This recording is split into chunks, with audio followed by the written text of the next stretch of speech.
PM Modi लगातार देश का मान बढ़ाने में लगे हुए हैं। आज भारत का डंका दुनिया में बज रहा है, लेकिन कांग्रेस के नेता हर वक्त सिर्फ राजनीति करते हैं। राहुल गांधी से लेकर कांग्रेस के तमाम नेता पीएम मोदी और मोदी सरकार पर हमलावर हैं, लेकिन कांग्रेस के ही नेता पार्टी की आफत बन बैठे हैं। कांग्रेस के कुछ नेता देश हित के मुद्दे पर सरकार के साथ खड़े हैं।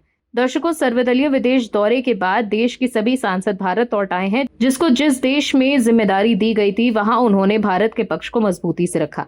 दर्शकों, समझने वाली बात यह है कि भारत ने जिस तरह से विदेश में पाकिस्तान के नापाक चेहरे को उजागर किया है, वो कहीं ना कहीं इस बात को प्रदर्शित करता है कि कहीं ना कहीं तमाम अंतर विरोध के बाद भी भारत के सभी राजनीतिक दल दलगत राजनीति से ऊपर उठकर भारत का पक्ष रख रहे हैं। वो नहीं सोच रहे थे कि हम किस राजनीतिक दल से हैं, वो तो बस ये सोच रहे थे कि हम भारतीय हैं और बस राजनीति देश तक सीमित रहनी चाहिए। कांग्रेस नेता मनीष तिवारी ने कांग्रेस को अप्रत्यक्ष रूप से आईना दिखाने का काम किया। क्या है पूरी खबर, बताते हैं आपको इस रिपोर्ट में। दर्शकों, मोदी सरकार बनने के बाद से ही कांग्रेस और विपक्ष के नेता लगातार ये बयान देते रहे हैं कि लोकतंत्र खतरे में है।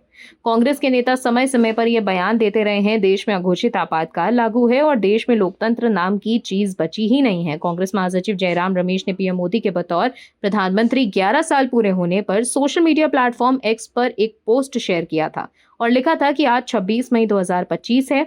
आज अघोषित आपातकाल @11 है। मोदी सरकार के तीसरे कार्यकाल की शपथ ग्रहण को 1 साल तो 9 जून को पूरा हुआ था, लेकिन 26 मई 2025 को ही बतौर प्रधानमंत्री नरेंद्र मोदी के पहले शपथ को 11 साल पूरे हो गए थे। लेकिन अब कांग्रेस के नेता मनीष तिवारी ने बताया है कि कैसे पीएम मोदी के कार्यकाल में मौजूद लोकतंत्र कायम है। मनीष तिवारी का ये बयान कांग्रेस के लिए किसी झटके से कम नहीं, क्योंकि कांग्रेस के नेता हमेशा ये राग अलापते रहते हैं कि देश में अघोषित आपातकाल है। दरअसल ऑपरेशन सिंदूर के तहत दुनिया के अलग अलग देशों में जाकर पाकिस्तान की पोल खोलकर लौटे डेलीगेशन से पीएम नरेंद्र मोदी ने मुलाकात की। इस मुलाकात में विपक्षी दलों के वो सभी नेता शामिल थे जो ऑपरेशन सिंदूर की बात रखने विदेशों में गए थे। इस डेलीगेशन का हिस्सा कांग्रेस के मनीष तिवारी और शशि थरूर जैसे सांसद भी रहे। उन्होंने भी अंतर्राष्ट्रीय स्तर पर भारत के पक्ष को मजबूती से रखा। मनीष तिवारी ने इस मुलाकात के बाद अपनी प्रतिक्रिया भी दी। इस मुलाकात को लेकर मनीष तिवारी ने सोशल मीडिया प्लेटफॉर्म एक्स पर लिखा कि किसी भी महान लोकतंत्र की असली ताकत ये होती है कि वो मतभेदों से ऊपर उठकर एक साथ काम कर सके। वैचारिक, राजनीतिक और व्यक्तिगत अंतर होने के बावजूद राष्ट्रीय हित को प्राथमिकता देना ही लोकतांत्रिक परिपक्वता की निशानी है। यही इस शाम की खास बात थी।